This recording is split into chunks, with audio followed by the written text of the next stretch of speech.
Good morning all of you. सार्थक पहल बदलाव हमसे हैं, पुनः एक बार आप लोगों का स्वागत। और सार्थक पहल के माध्यम से हम पढ़ रहे हैं भारतीय कर प्रणाली। कर क्या है हमने कल पढ़ लिए। कर की विशेषताएं क्या होती है अर्जुन? कर की विशेषताएं सर ये दिया जाने वाला अंशदान है जिससे जनता से वसूल किया जाता है और जनता के कल्याण के लिए उपयोग किया जाता है। हाँ, आप बोलिए।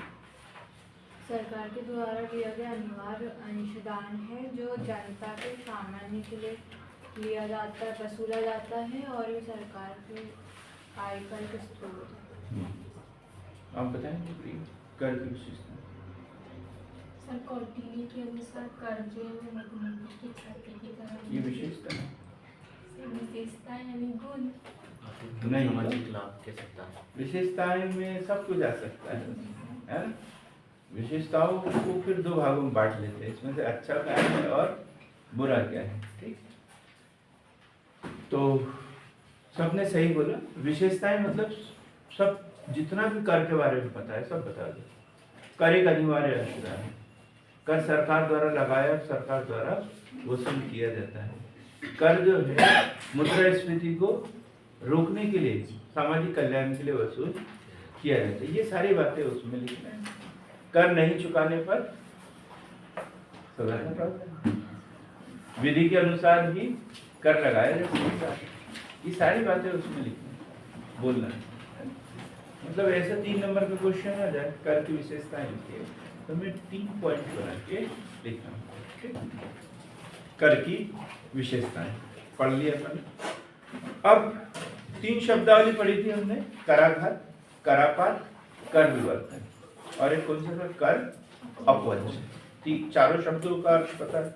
कर अपवंचन यानी क्या था? कर चोरी। कर अपवंचन मीन्स कर चोरी। अब कर प्रणाली की विधियां, आज का जो टॉपिक है हमारा वो है कर प्रणाली की विधियां। कौन कौन सी विधियां होती हैं?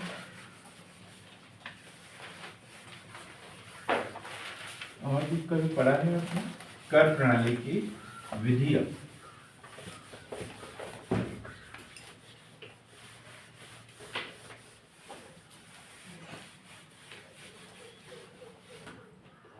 कर प्रणाली की विधियां कोई बोल रहा है क्या?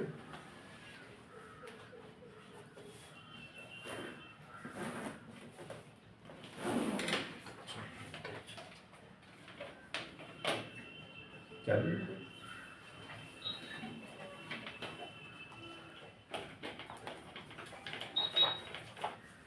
ठीक है।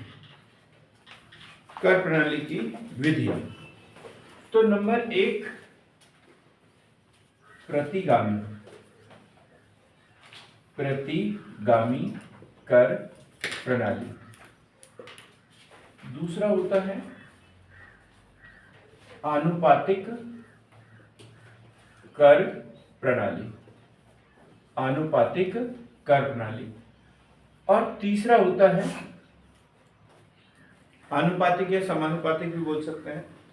और तीसरी एक कर प्रणाली होती है प्रगतिशील।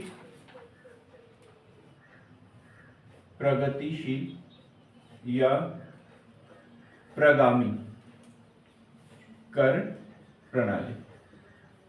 प्रगतिशील या प्रगामी कर प्रणाली।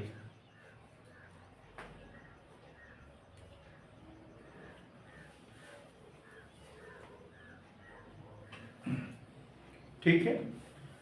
प्रगतिशील कर प्रणाली, आनुपातिक कर प्रणाली, प्रतिगामी कर प्रणाली और एक होती है अक्रमिक।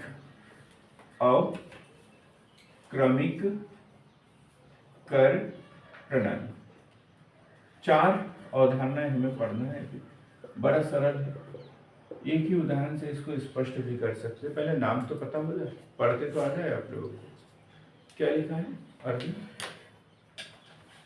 प्रतिगामी कर प्रणाली, आनुपातिक कर प्रणाली, प्रगतिशील या प्रगामी कर प्रणाली, अक्रमिक कर प्रणाली। प्रतिगामी, प्रति यानी क्या होता है? विशेष प्रति यानी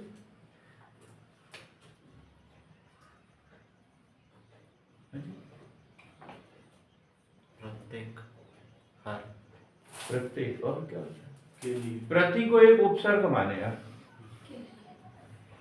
तो क्या होता है? प्रति एक उपसर्ग माने तो क्या होता है? उल्टा, विरोध, है ना? प्रतियोगी, है ना? प्रतियोगी, तो वैसा प्रति, प्रति यानी उल्टा, कि मतलब कर का आधार बढ़ रहा है तो इसमें कर की दर कम हो रही है। मतलब ये एक तरीके से क्या पब्लिक को ये बोला जाता है कि ज्यादा से ज्यादा पैसा कमाओ, आपको कर कम देना पड़ेगा, कम कमाओगे तो कर ज्यादा देना पड़ेगा, प्रतिगामी कर। बात क्लियर हो गई? मतलब इसका मतलब, इसका उद्देश्य ये बिल्कुल नहीं है कि कम आय वालों पर ज्यादा कर लगाना, ये उद्देश्य बिल्कुल नहीं है। क्या है उद्देश्य? लोगों को प्रोत्साहित करना कि और अधिक पैसा कमाओ, आपको टैक्स में छूट दी जाएगी। तो ये क्या कहलाता है?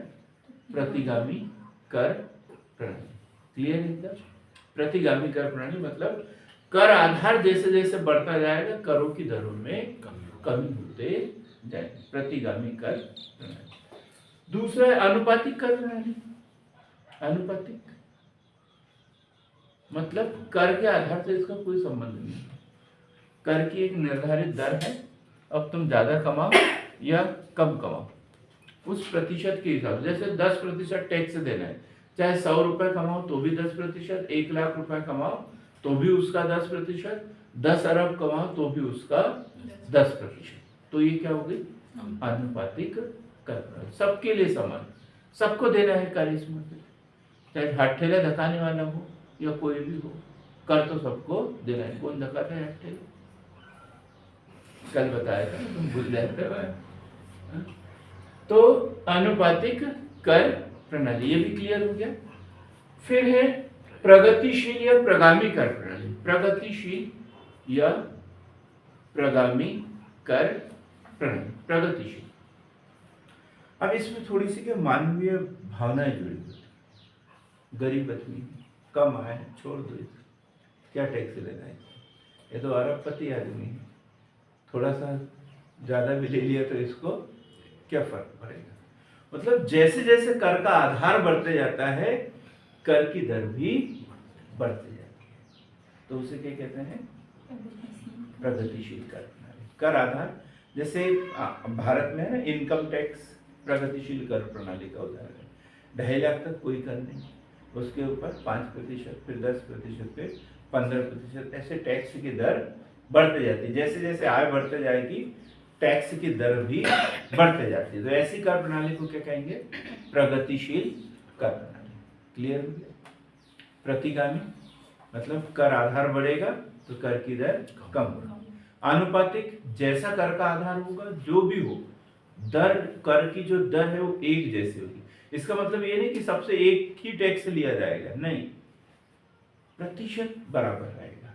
2% है तो फिर सबसे 2%, 3% है तो सबसे 3%, चाहे आप 10 रुपए क्यों ना कमाओ तो भी आपके ऊपर टैक्स लगेगा। तो ये कहलाता है अनुपातिक कर प्रणाली। ये रिग्रेसिव या अनुपातिक। प्रगतिशील कर प्रणाली। प्रगतिशील मतलब इसमें सीधा है, कर आधार बढ़ेगा, कर की दर भी बढ़ेगी।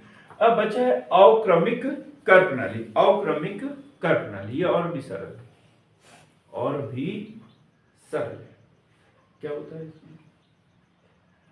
पहले शुरुआत में जो है वो आनुपातिक चलती है, एक निर्धारित दर होती है, वो सबके लिए एक जैसी होती है, और उसके बाद में प्रगतिशील हो जाती है।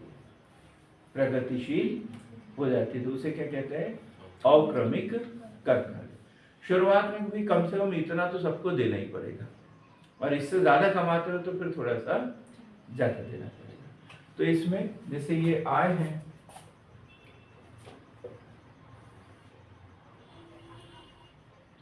और ये दर,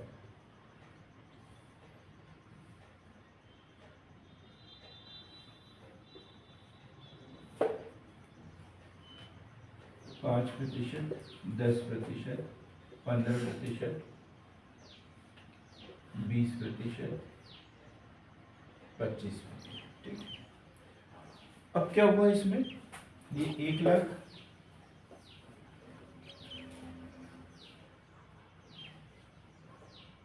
10 लाख, 20, 30, 40, 50 और ये 60। तो इसमें कौन सी है पहली? सबसे पहली कौन सी है? प्रतिगामी। तो प्रतिगामी में ऐसा चलेगा, जैसे जैसे आय बढ़ती जाएगी कर की दर कम होती जाएगी। तो ये कौन सी कर प्रणाली हो गई? प्रतिगामी।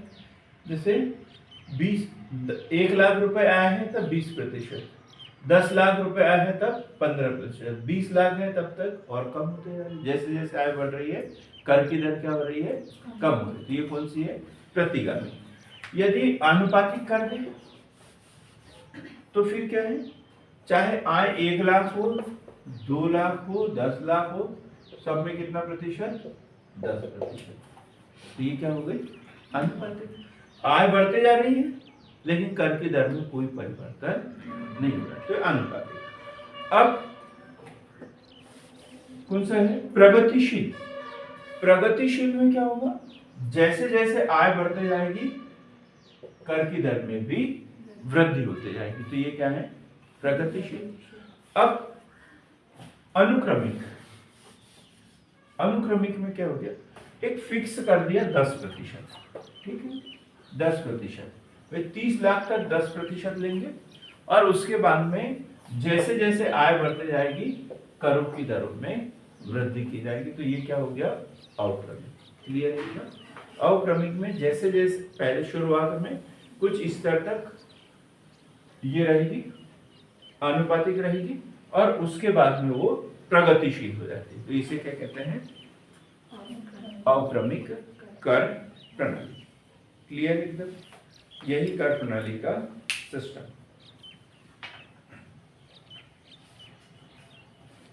अब कल हमने 3 बातें पढ़ी थी। प्रत्यक्ष कर नहीं, कराघात, करापात और कर विवर्तन। तो इस आधार पर जो कर प्रणाली है वो 2 प्रकार के कर है। कर कितने प्रकार के? 2 प्रकार के। एक है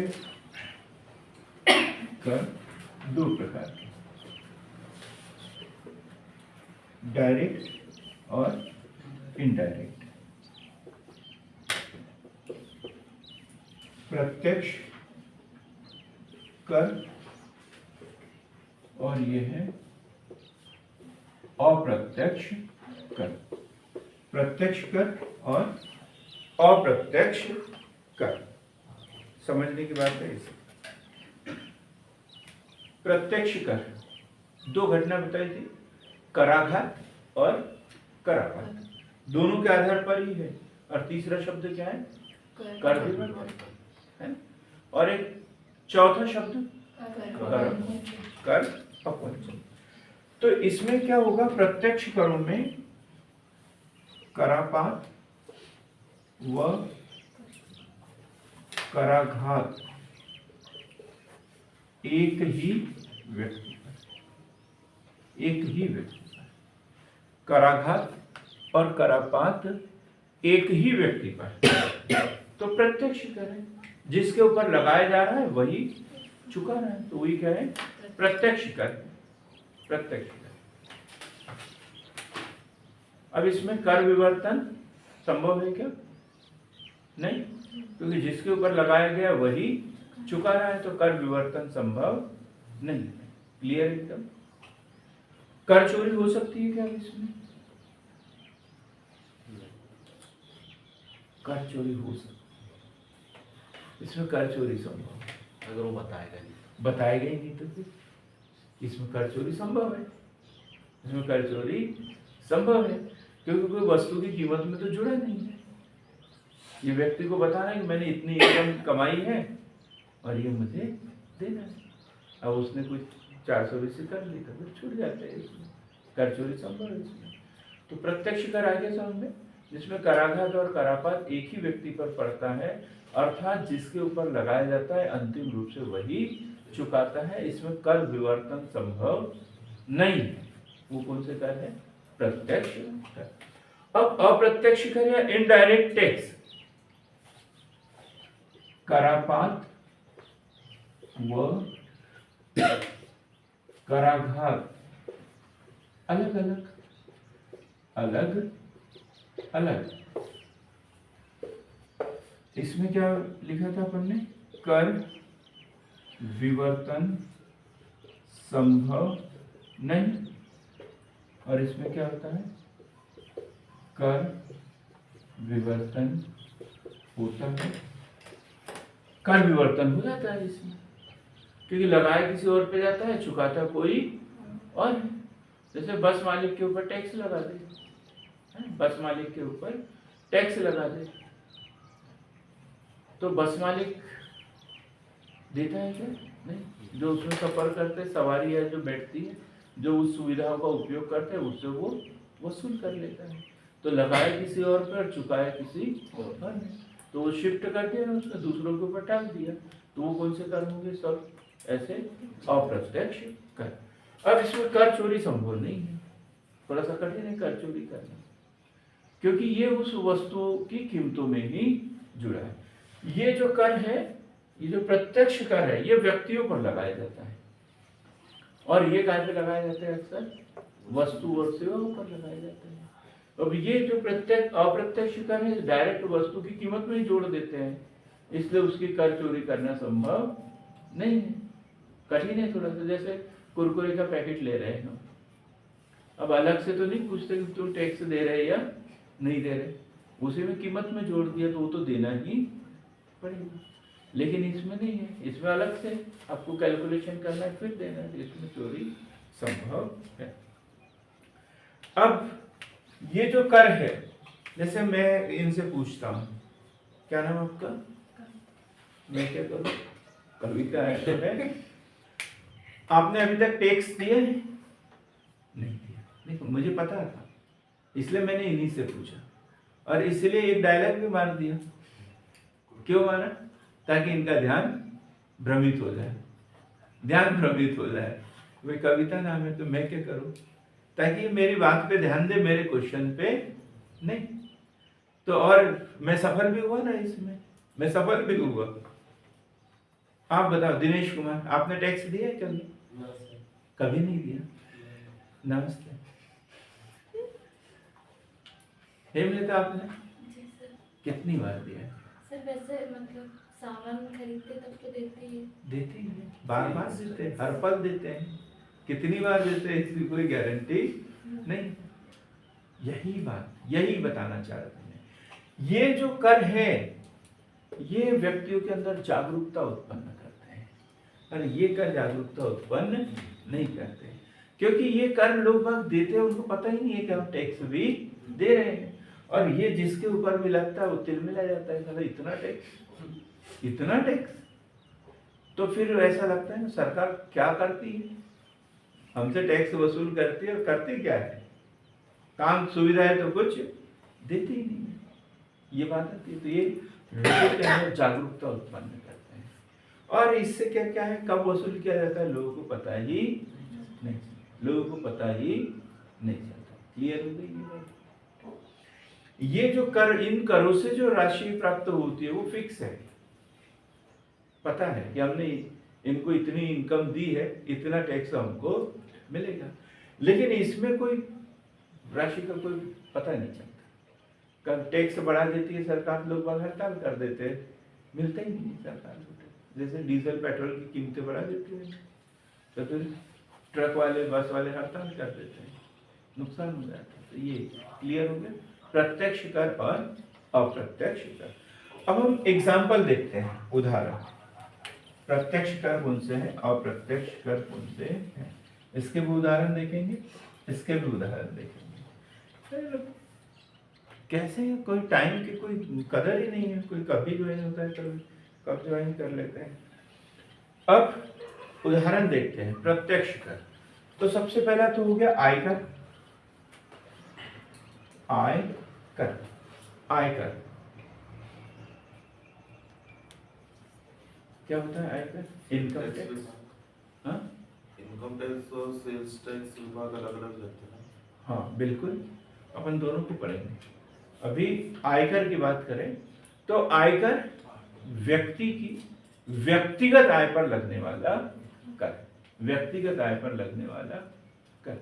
अब हम पढ़ेंगे सबसे पहले शुरुआत किसने की, क्या की, ये सब हम पढ़ेंगे। दूसरा होता है निगम कर।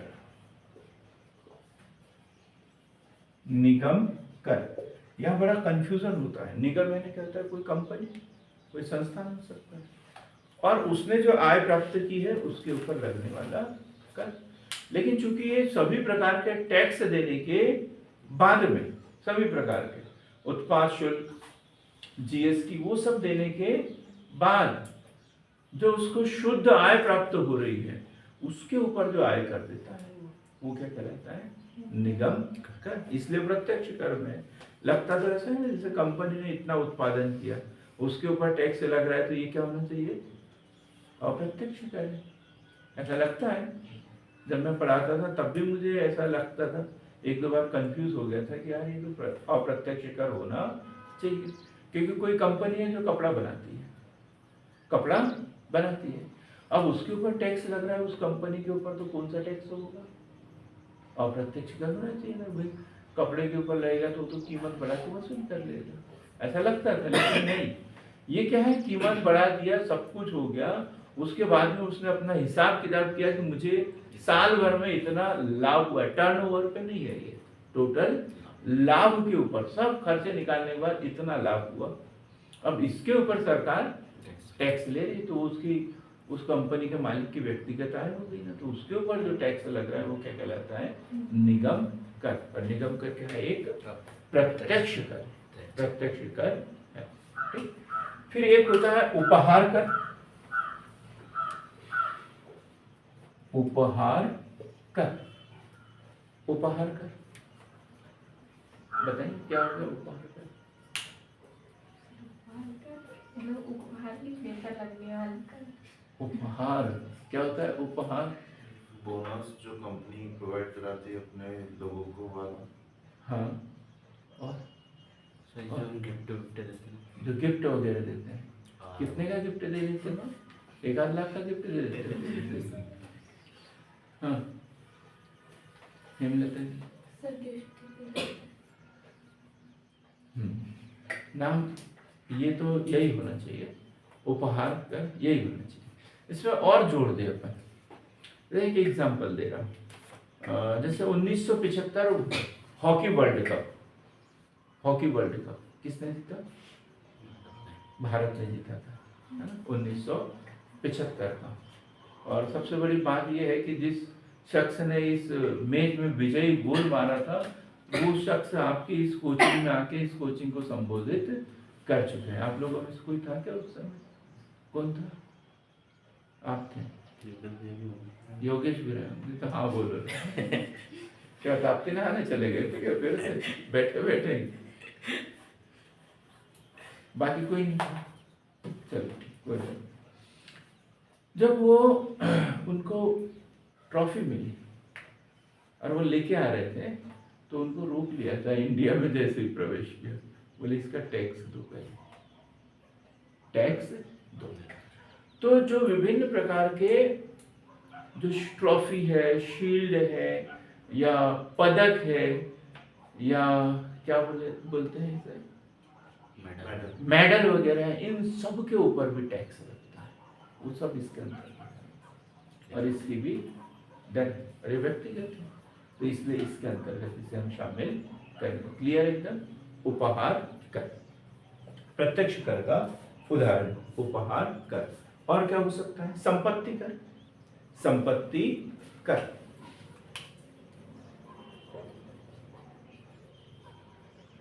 संपत्ति कर, संपत्ति कर, ये भी प्रत्यक्ष कर, संपत्ति कर।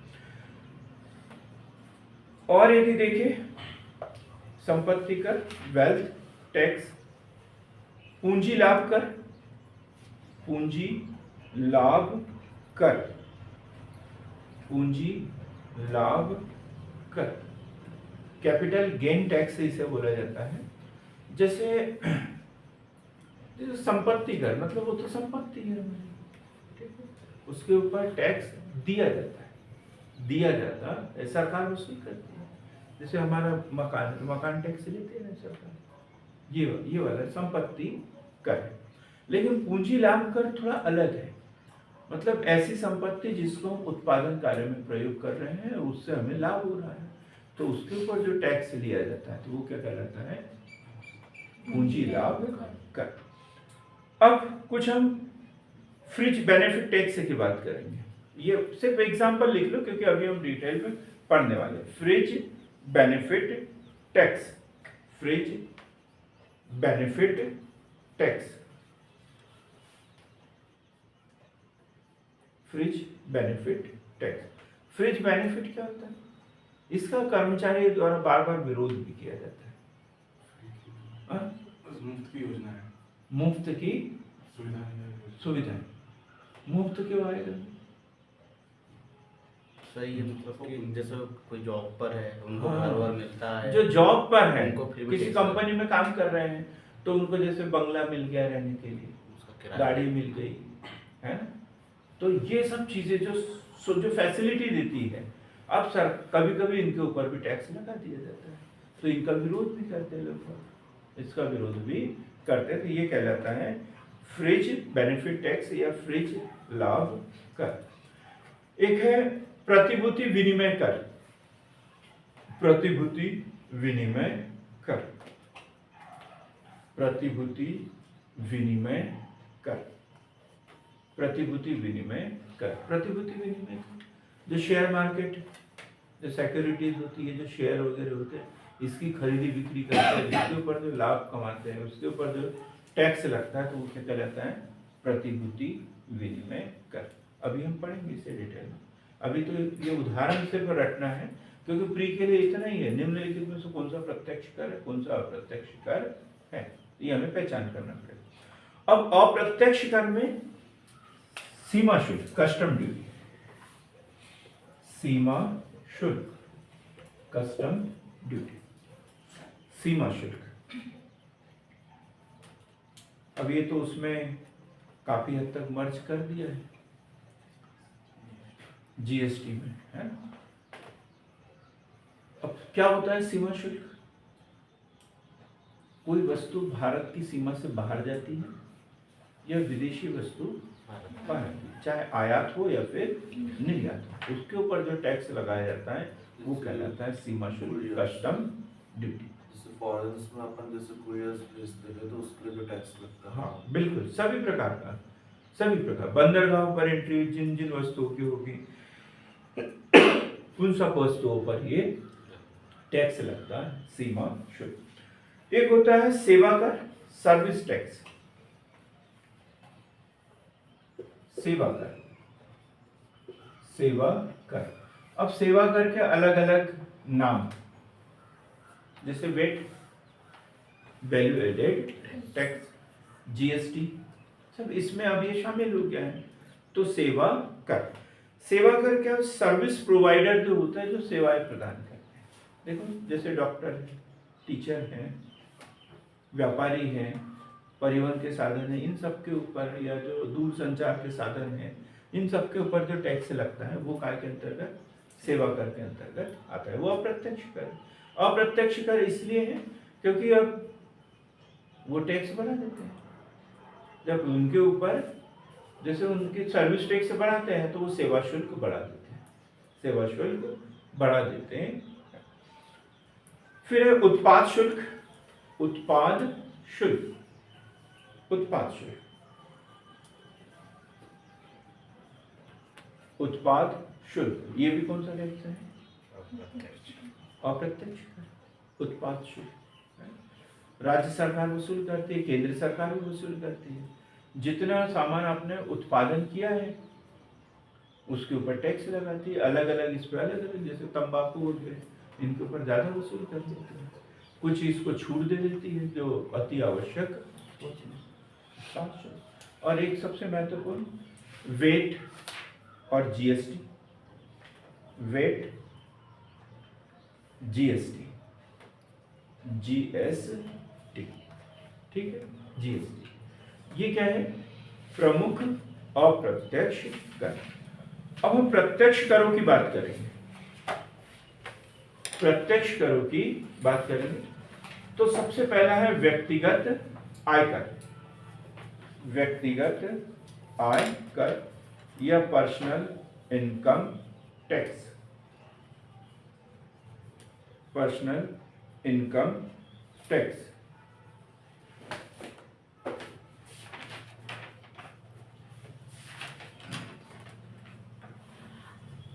Personal income tax.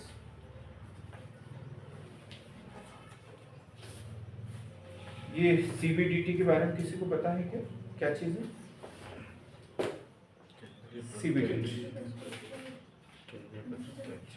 केंद्रीय प्रत्यक्ष कर बोर्ड, लिखेंगे इसके बारे में CBDT, central board of direct taxes.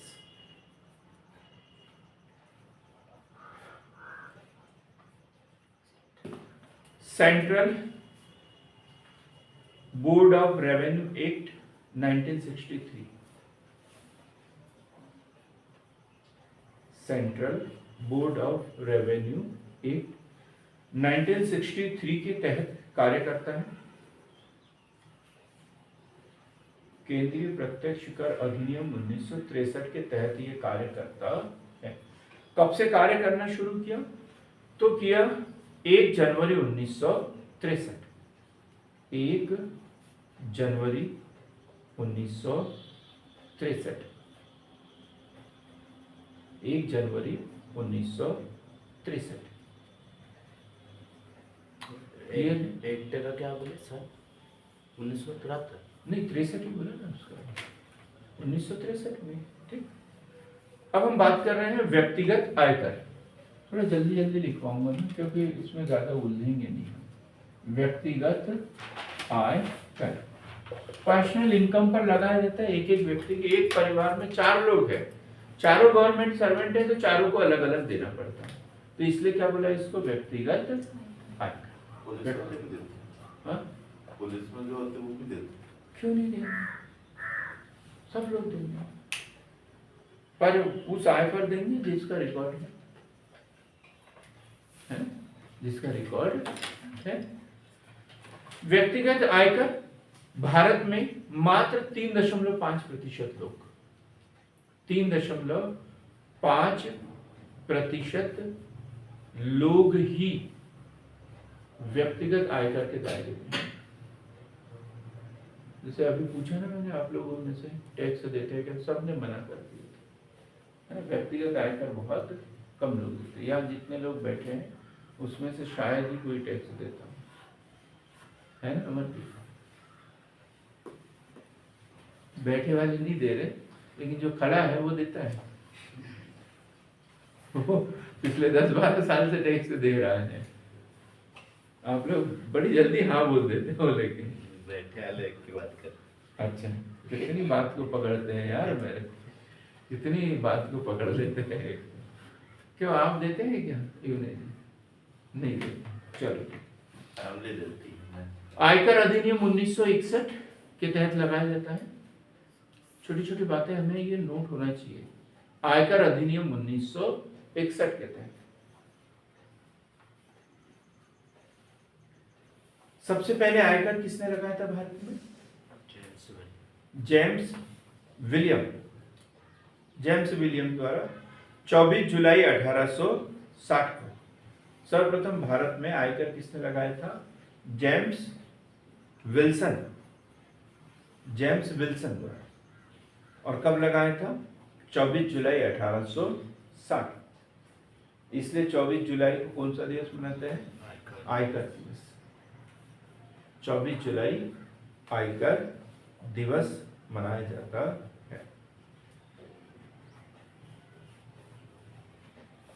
आयकर हमेशा विशुद्ध आय पर लगाया जाता है।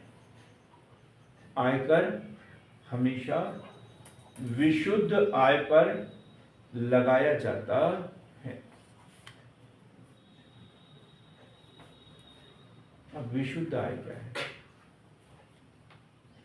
विशुद्ध आय क्या है?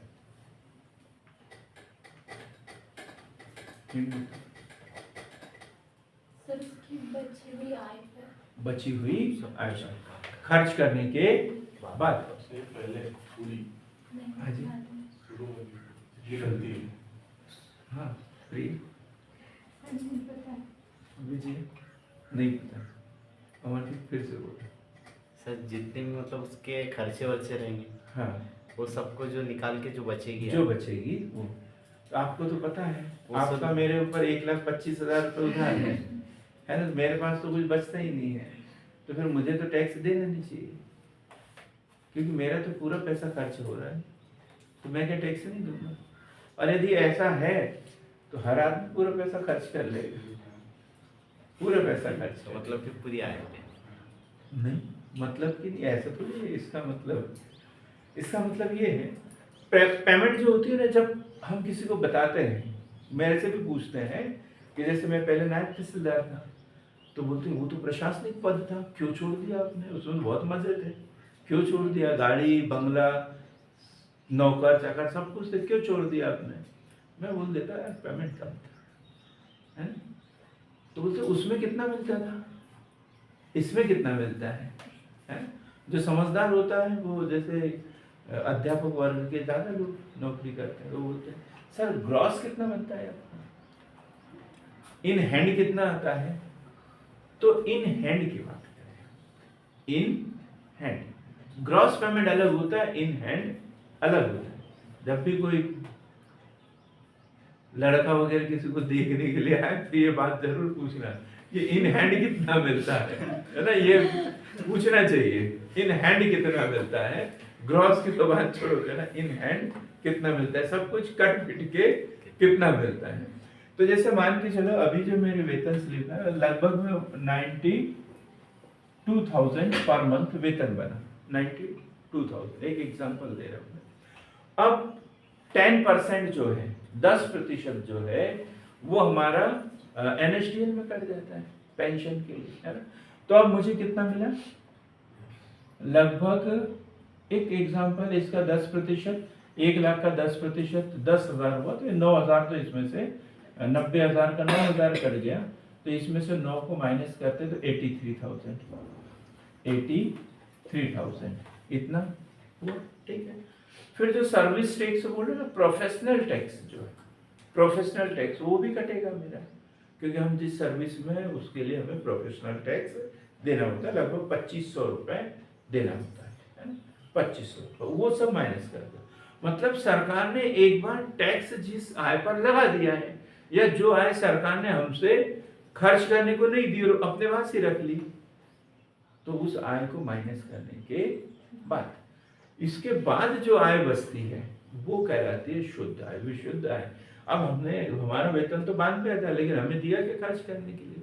नहीं, भाई जितनी आय हमें खर्च करने के लिए देंगे उसी के ऊपर टैक्स लगेगा, तो खर्च करने पर नहीं लगाया जाता है। जो आय हमारे पास में सभी प्रकार के टैक्स लगने के बाद जो बच जाती है, उस आय के ऊपर लगाया जाता है। बात क्लियर हो गई एकदम? ये कहलाती है विशुद्ध आय, विशुद्ध आय पर टैक्स लगाया जाता है। क्लियर हो गया? आय का सबसे पहले कब लगाया गया था?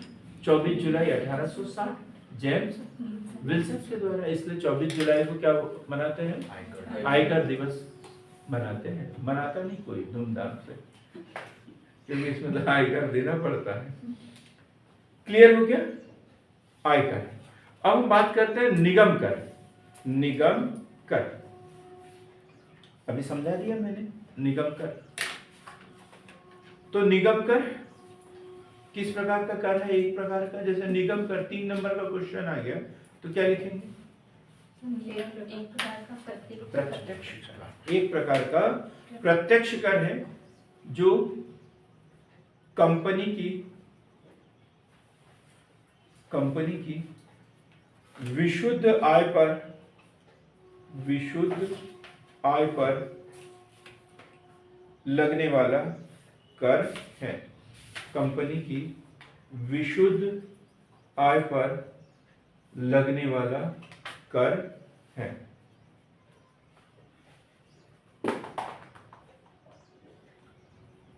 केंद्र सरकार द्वारा आरोपित व एकत्रित किया जाता है। ये जो आयकर लिखा था इसमें भी लिखना है, केंद्र सरकार का कर है ये। हम एक सूची बना देंगे कल जिसमें राज्य सरकार के, केंद्र सरकार के और स्थानीय निकाय के कौन कौन से कर है उसमें पूरा लिख देंगे तो कोई दिक्कत नहीं होगी। लेकिन अभी लिखते चले फिर भी, ऊपर वाला कौन सा, केंद्र सरकार का, और निगम कर भी किसका, केंद्र सरकार का। केंद्र सरकार द्वारा आरोपित व एकत्रित किया जाता है। यह कर किससे वसूल किया जाता है? कंपनी। कौन सी कंपनी से वसूल किया जाता है? सभी प्रकार की कंपनी। सभी प्रकार की है, सभी प्रकार की, जैसे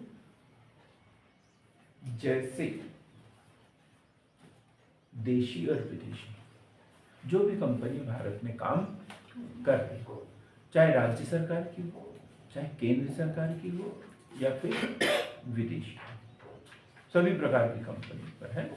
तो यह कर घरेलू एवं विदेशी, यह कर घरेलू एवं विदेशी सभी कंपनियों पर एक जैसा लगाया जाता है,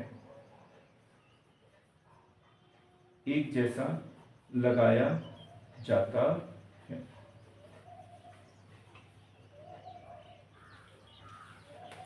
उन्नीस 1960-61 के पूर्व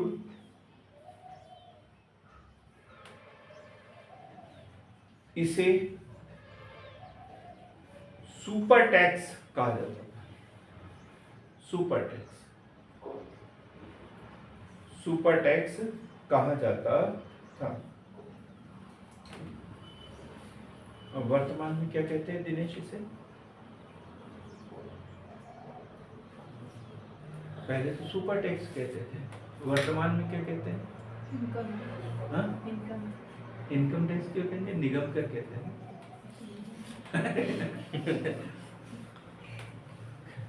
देखो कभी कभी अपनी गलती पे भी हंसी आती है ना। अभी वर्तमान में इसे निगम कर कहते हैं, कारपोरेट टैक्स जिसे कहते हैं, है ना। वर्तमान में ये निगम कर है, कारपोरेट टैक्स। पहले सुपर टैक्स कहते थे और फिर बाद में क्या बोलने लगे ऐसे, corporate tax. Corporate tax. Company अधिनियम 1956, कंपनी अधिनियम 1956 के तहत पंजीकृत निजी और सार्वजनिक सभी निगमों पर लगाया जाता है, सभी कंपनियों पर लगाया जाता है।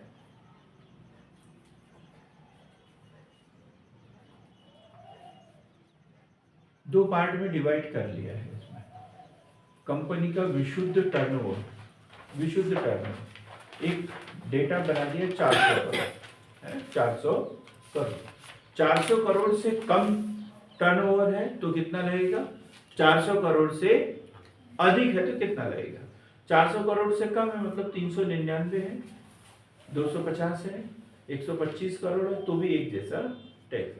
फिर चाहे 400 हो, 4000 हो, 40,000 करोड़ हो तो भी उसके ऊपर एक जैसा। तो लिखेंगे इसे 400 करोड़ रुपए तक की विशुद्ध टर्नओवर वाली कंपनी पर 25% एवं 400 करोड़ से अधिक, 400 करोड़ से अधिक टर्नओवर वाली कंपनियों पर 30% की दर से टैक्स लगाया जाता है, टैक्स लगाया जाता है।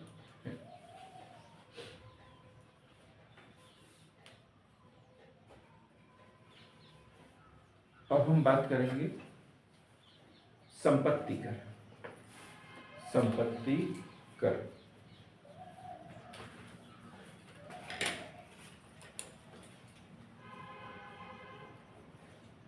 संपत्ति कर। सबसे पहले अनुशंसा की थी 1957 में कॉल्डर के द्वारा। कॉल्डर ने बोला था कि ये टैक्स लगाना चाहिए। अर्थशास्त्री है एम कॉल्डर, उसने बोला था कि संपत्ति के ऊपर टैक्स लगना चाहिए।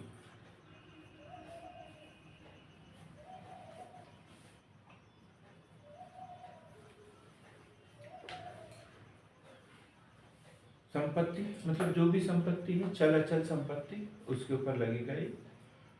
2015-16 के बजट से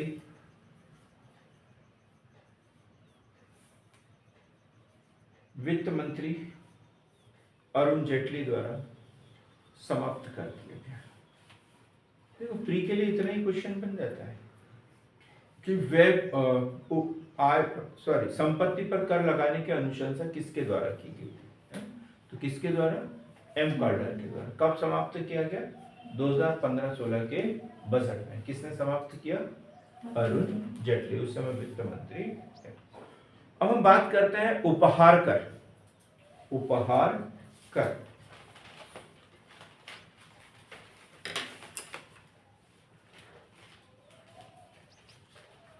उपहार क्या होता है?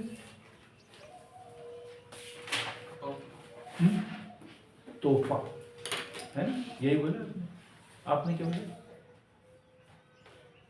उपहार क्या होता है? मेडल। ये तो मैंने बताया, आपने क्या बताया? तोहफा ना। हाँ, और कोई कुछ बोला नहीं। अब क्या है, उपहार का मतलब सिर्फ तोहफा ही नहीं होता, और भी चीजें अभी बता दिए थे मैंने। मान के चलो कि कोई संपत्ति किसी को देना चाहता है, चल अचल संपत्ति। अब जैसे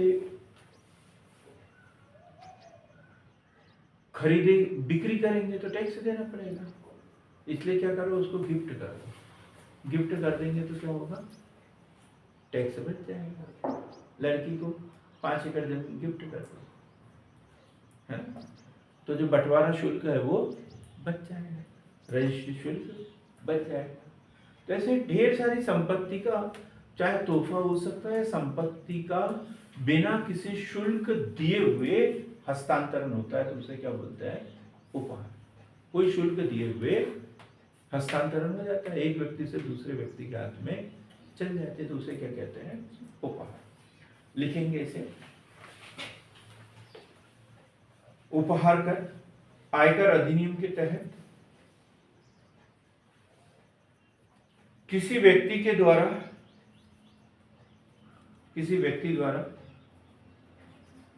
किसी दूसरे व्यक्ति को स्वेच्छा और बिना किसी प्रतिफल के हस्तांतरित की गई चल व अचल संपत्ति। चल व अचल संपत्ति अभी 2-3 दिन पहले बता दिया था मैंने। चल संपत्ति क्या होती है?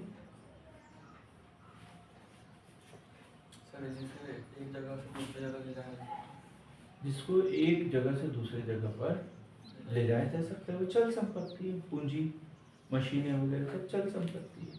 कैश, सोना, चांदी सब चल संपत्ति। अचल संपत्ति जिसको एक स्थान से दूसरे स्थान पर लेकर नहीं जा सकता, जैसे भूमि, भवन, ये क्या है? अचल संपत्ति। इसको भी गिफ्ट कर देते हैं लोग, है ना? किसी दूसरे को दे देते, तो ये सब क्या है? उपहार है। और ऐसे लेन देन पर लगने वाला कर क्या है? उपहार कर, है ना? ऐसे लेन देन पर लगने वाला कर क्या कहलाएगा? उपहार कर। तो लिखा आपने, हस्तांतरित की गई चल या अचल संपत्ति को उपहार एवं ऐसे लेन देन पर लगने वाले कर को उपहार कर कहते हैं। उपहार कर कहते हैं। ये उपहार के ऊपर टैक्स लगाने की अनुशंसा किसने की थी? नहीं, सही बोल रहे हैं, सही बोल रहे, गलती से बोल रहे लेकिन सही बोल रहे हैं। कॉल्डर के द्वारा 1957। इसी ने बोला था कि संपत्ति पर भी कर लगाया जाए, उपहार पर भी कर लगाया जाए। भाई संपत्ति तो है, अब उसके ऊपर टैक्स लग रहा है तो वो क्या कर देता है, किसी दूसरे को दे देता है। पहले ये होता है भाई इतनी संपत्ति है तो टैक्स नहीं लगेगा, इससे ज्यादा है तो टैक्स लगेगा। अब वो टैक्स से बचने के लिए क्या कर रहे हैं, किसी और को उपहार में दे रहे हैं, अपने करीबी रिश्तेदार को। वो देने का भी टैक्स लगा, वो देने का भी टैक्स लगा दो, मतलब सरकार को टैक्स मिलना चाहिए। क्लियर होती ना।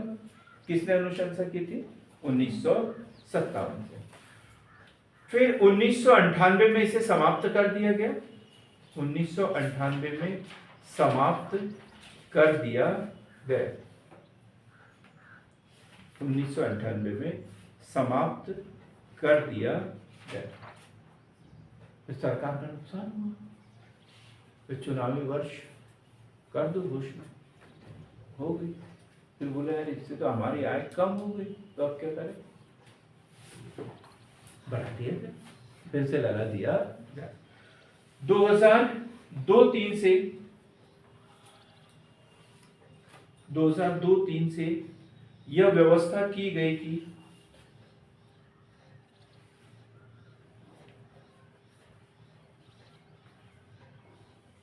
सगे संबंधी को दिए गए उपहार,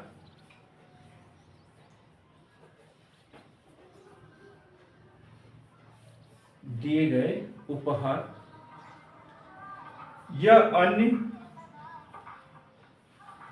व्यक्ति द्वारा विवाह के अवसर पर दिए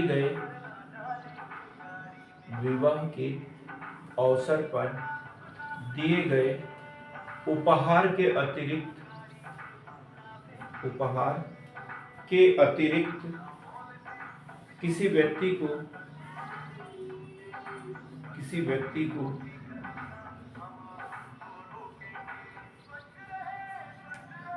25,000,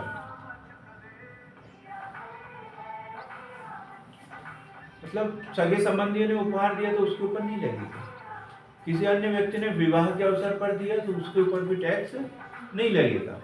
लेकिन इसके अतिरिक्त अन्य किसी ने दिया है तो 25,000 तक का तो दे सकता है, लेकिन उससे अधिक राशि का उपहार देता है तो उसके ऊपर टैक्स लगेगा, है?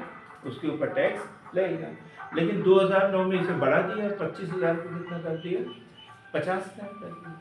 2009 में बढ़ाकर ये राशि 50,000 कर दिया गया। अब कौन देगा भी टैक्स? यहाँ पे भी बड़ी समस्या है अर्जुन जी, कौन देगा टैक्स? हाँ, अर्जुन को नहीं बता। ऑनलाइन वाले बोलो, ऑनलाइन वाले कोई भी बोल सकते हैं, रीचा मैडम आप भी बोल सकते हैं। जिसको दिया गया है या जो देगा टैक्स किस पे लगेगा? जिसे प्राप्त हुआ है वो देगा। जिसे प्राप्त हुआ है उसकी आय में जोड़ा जाएगा और फिर टैक्स दिया जाएगा, उससे टैक्स लिया जाएगा। क्लियर हो गया एकदम? जिसे उपहार प्राप्त हुआ है, भाई जो दे रहा है वो तो उनके ऊपर इनकम टैक्स दे ही रहा है ना, उसकी इनकम है वो, तो उसके ऊपर तो टैक्स देगा ही। भाई जो कमा रहा है, जैसे मान के चलो कि योगेश ने मुझे दिया, वैसे देंगे नहीं लेकिन बता रहा हूं मैं, अब योगेश ने साल भर में 10 लाख रुपए कमाए तो वो तो पहले ही टैक्स दे रहा है ना उसके ऊपर, ठीक। अब उसमें से 50-60 हजार का गिफ्ट मुझे दे दे तो ये मेरी इनकम नहीं की और मुझे टैक्स मेरी आय में जुड़ जाएगा ये, और फिर मुझे टैक्स देना। क्लियर एकदम? उपहार कर। अब हम बात करते हैं न्यूनतम वैकल्पिक कर।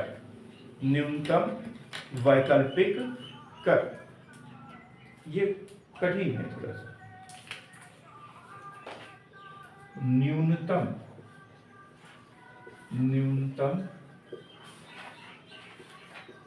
वैकल्पिक कर, या क्या नाम है इसका दूसरा, शून्य लाभ कर, शून्य लाभ कर, न्यूनतम वैकल्पिक कर या शून्य लाभ कर, शून्य लाभ कर।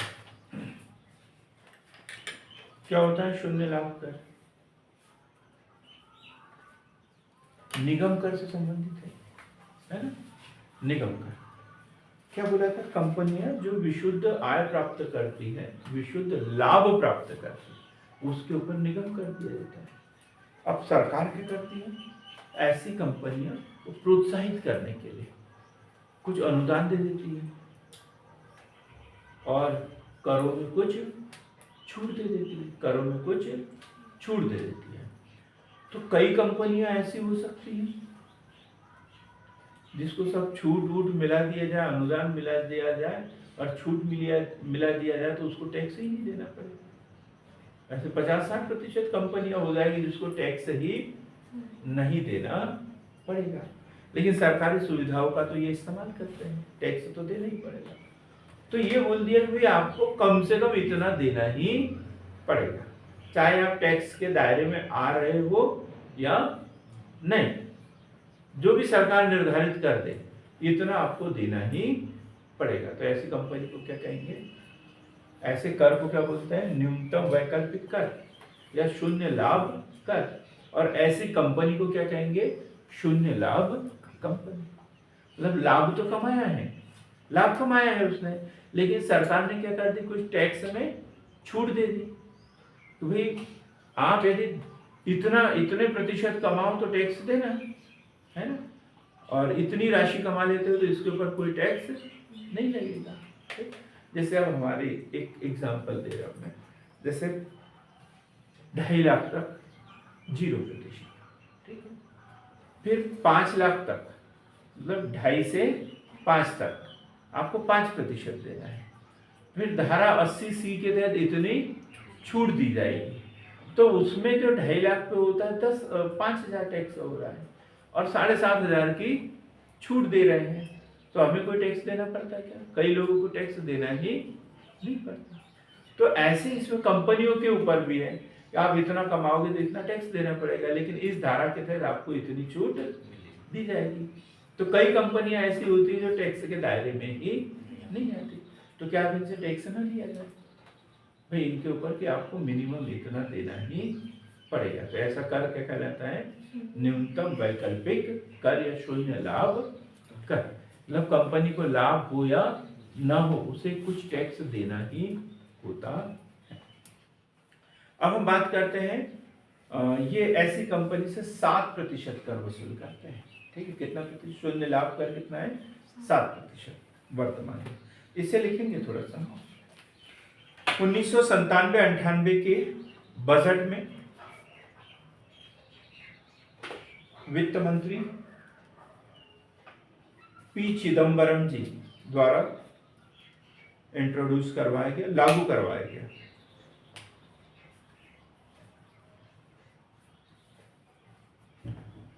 सरकार की विभिन्न प्रकार की छूटों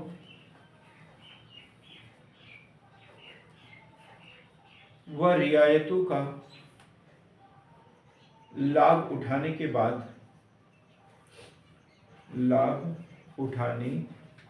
बाद यदि निबल लाभ शून्य हो तो ऐसी कंपनी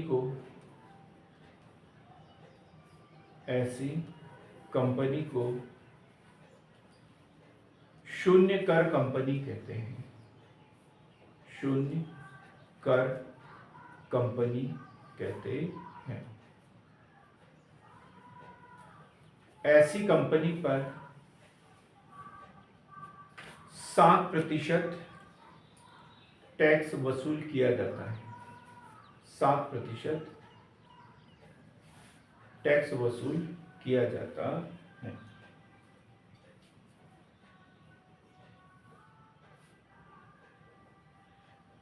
ठीक है, अगला कर लिखेंगे व्यय पर कर, व्यय कर, व्यय पर कर, व्यय पर कर। किसने अनुशंसा की थी? कार्डोन के द्वारा।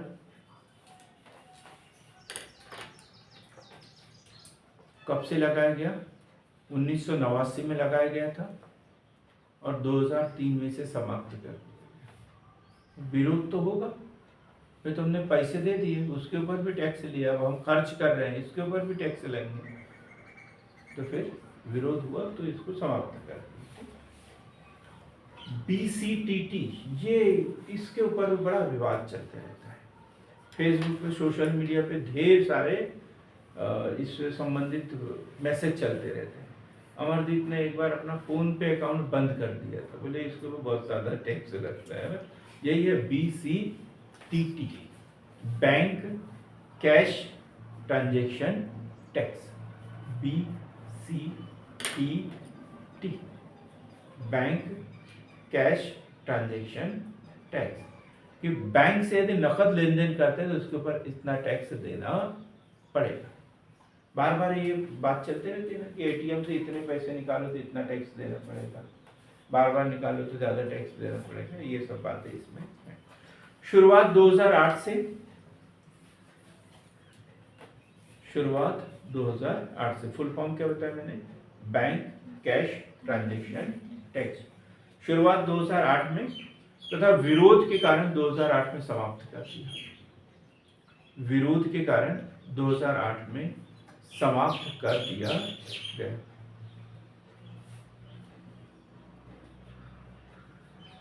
फ्रिज बेनिफिट टैक्स लिखेंगे, fridge benefit tax, fridge benefit tax. शुरुआत 2005-06 में, शुरुआत 2005-06 के बजट से।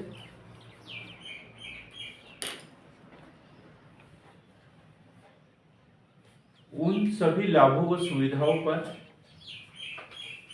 उन सभी लाभों व सुविधाओं पर जो अधिकारी व कर्मचारियों पर,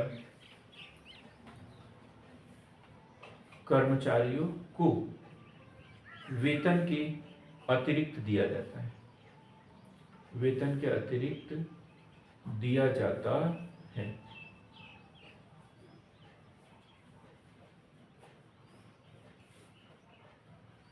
जैसे आवास सुविधा, यातायात सुविधा, मोबाइल फोन आदि। और 1 अप्रैल 2009 से समाप्त कर दिया गया।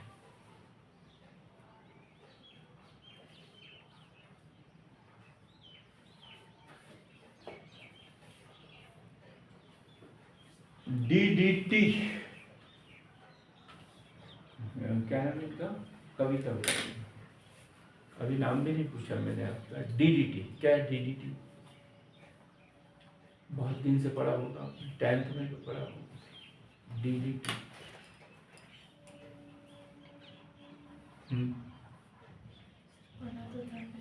नहीं, फिर भी आधा अधूरा तो याद आ रहा होगा। नहीं, जितना याद आ रहा है, जैसा याद आ रहा है, फिर मैं उसे सही कर दूंगा। हाँ बताओ। डाई कुछ, हाँ हाँ वही तो बोल रहा हूँ। क्या? डाइफिनाइल ट्राइफॉस्फेट, ऐसा कुछ तो नहीं, बस यही सुनना चाह रहा था मैं। क्योंकि अब जब हम इकोनॉमिक्स पढ़ रहे हैं तो साइंस को घर में छोड़ के आना है, ठीक है। इकोनॉमिक्स की शब्दावली है, मुझे पता था कि ऐसी कोई गलती कर लेगा, आपके माध्यम से सबको बताना चाह रहा था मैं। ये वो नहीं है, नहीं तो फिर याद करते रहेंगे, याद ही नहीं आ रहा, याद ही नहीं आ रहा, और वही याद करते रहेंगे तो गलत हो जाएगा। DDT, dividend distribution tax, dividend distribution tax. Dividend क्या होता है? लाभांश, डिविडेंड यानी क्या होता है? लाभांश। जो शेयर मार्केट का काम करता है, शेयरों की खरीदी बिक्री करते हैं, और को जो लाभांश लाभ होता है उसके ऊपर जो टैक्स लगता है वो क्या कहलाता है? Dividend distribution tax. डिविडेंड वह रकम है जो कंपनी डिविडेंड वह रकम है जो कंपनी मुनाफा होने पर अपने शेयर धारकों को देती है, शेयर धारकों को देती है।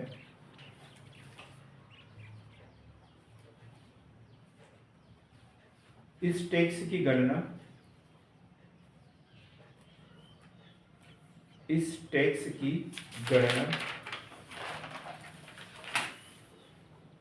एक वर्ष के अंतर्गत किए गए लाभांश के आधार पर की जाती है, लाभांश के आधार पर की जाती है। क्लियर है एकदम? कल जो है हम अप्रत्यक्ष कर पढ़ेंगे। अप्रत्यक्ष करों को पढ़ने से पहले हमें पढ़ना पड़ेगा मूल्यानुसार कर क्या होते हैं और भारानुसार कर क्या होते हैं। तो आज के लिए सार्थक पहल के साथ जुड़ने के लिए बहुत बहुत धन्यवाद।